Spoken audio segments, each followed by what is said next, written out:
Beloved and respected blessed families and the members of the worldwide unification community. We have already reached the midpoint of the first month in 2026, which will be the year of the fire hose. I hope each of you has been spending this time well, and that your plans for the year are unfolding smoothly. I extended my heartfelt greeting to you today from Prague, a city with a long and rich history.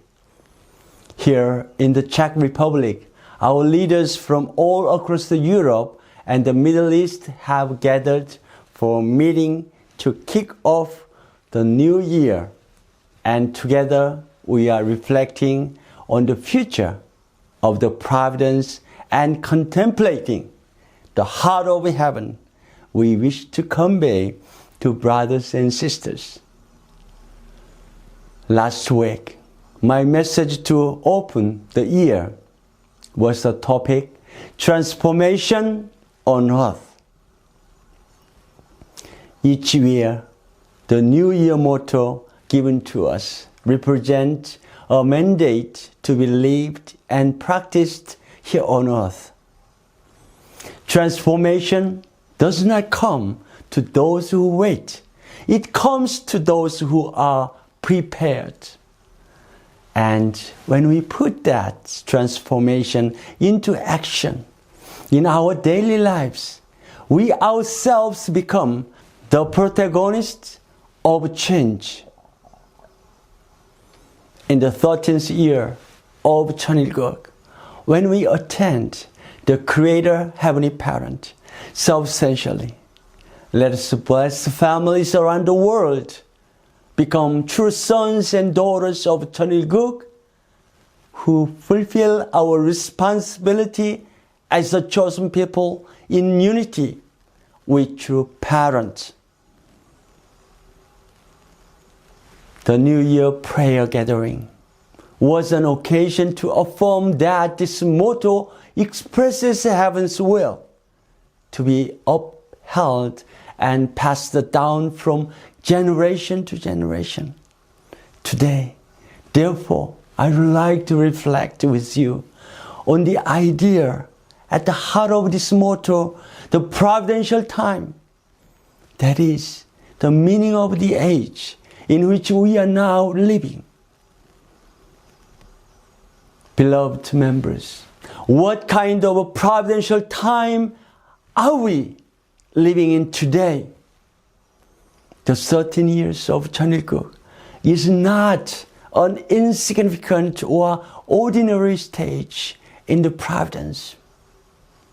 What is required of us now is the wisdom to recognize the time.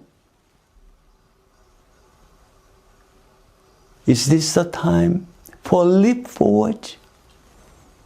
Is it a time for careful reorganization? Is it time to pause and examine ourselves honestly?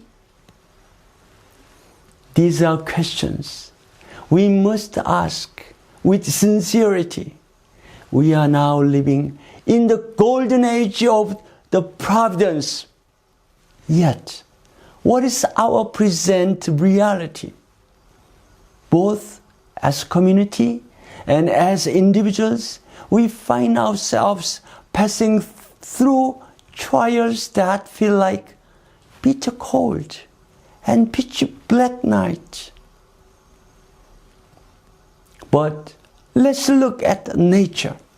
The coldest winter and the longest night are not time that extinguish life. Rather, they are time of purification and renewal. When energy is scattered and when the order that has been disrupted is restored in preparation for the coming of spring. We must accept that the trials we face today are heaven's solemn call for us to listen once again to the inner voice we may have neglected in our relentless pursuit of goals, and to prepare for true harmony and lasting peace as we move forward. The reason True Mother placed particular emphasis on the 13th year of Cheonilguk in a new motto is clear. Human history has been marked by conflict and insecurity because of humanity lost the love of the mother. As True Father revealed in Woli Wonbon, his original manuscript of the principle, Heavenly Parents is a complete and whole parent, embodying both the father and mother. The 13th year of Cheonilguk marks a decisive turning point when the status of a Heavenly Mother, long hidden throughout the course of history, is being fully revealed. This was the year of Cheonwanggung Cheonil Sanctum entrance ceremony, the moment of providential fruition, proclaiming that Heavenly Parents has eternally settled on earth.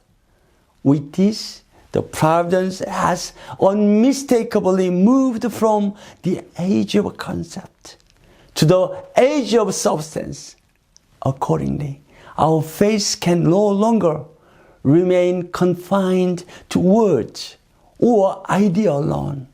At this point, I am reminded of a prayer offered before heaven by the renowned American theologian Reinhold Niebuhr, a prayer that clearly illuminates the direction our faith must take. He prayed, God, grant me the serenity to accept these things I cannot change, the courage to change the things I can, and the wisdom to know the differences. What we need now is not a restless impatience to change everything, but the mature discernment to recognize what must be changed and what must be preserved. Our unbreakable relationship with Heavenly Parents based on heavenly principle is an absolute truth that we cannot change. We must have the sovereignty to fully accept this. Yet, having lived our lives while forgetting our relationship with Heavenly Parents, our way of thinking and attitude to life, born of our ignorance, are precisely what must be transformed. This requires our courage. Ultimately, we must clearly discern between the eternal principle that heaven has established and the folly that arises from human ignorance. A life of attending Heavenly Parents in substance is by no means far away. It begins with treating our husband or wife and our children the same way we would treat God. The husband is Heavenly Father and the wife is Heavenly Mother. Therefore, please cherish and honor your husband and wife, who are the tangible Heavenly Parents closest to you, and treat your children with reverence and love. When husband and wife become one, the substantial presence of Heavenly Parent firmly and safely settle with that family.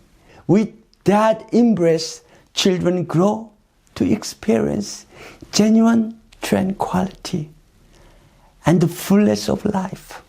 This is the moment when heaven descends into our daily existence. Life in the kingdom of heaven on earth. This is deeply connected with the word of Jesus that we reflect upon last week. Whatever you bind on earth shall be bound in heaven, and whatever you loose on earth shall be loosed in heaven. As these words remind us, the choice we mark each day on earth, whether to bind or to loose, become the very key that open heaven's order.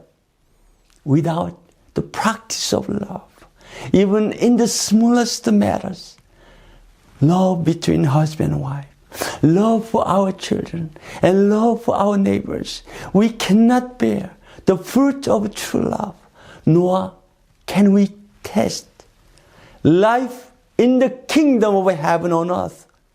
Those who cannot serve and honor their visible brothers and sisters cannot truly claim to attend the invisible heavenly parents in substance. Beloved members, the era in which we attend Holy Mother Han is indeed the golden age of the providence.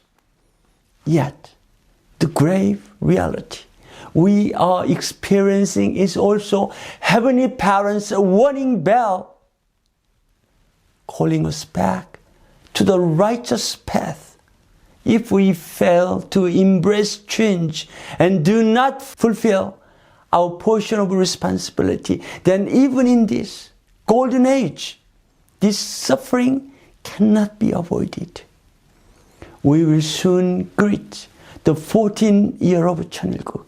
Within the start of that new year, we must heal all of our painful past through genuine happiness between husband and wife, true joy shared with our children, and sincere love extended to our neighbors.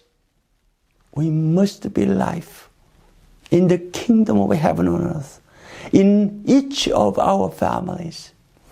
This is the first step for a true blessed family in substantially attending Heavenly Parents. When we walk the righteous path, the glory of our substantial Heavenly Parents will dwell in our lives. From Prague, I pray for the victory of all our members. Heavenly Parents, bless you. Thank you very much.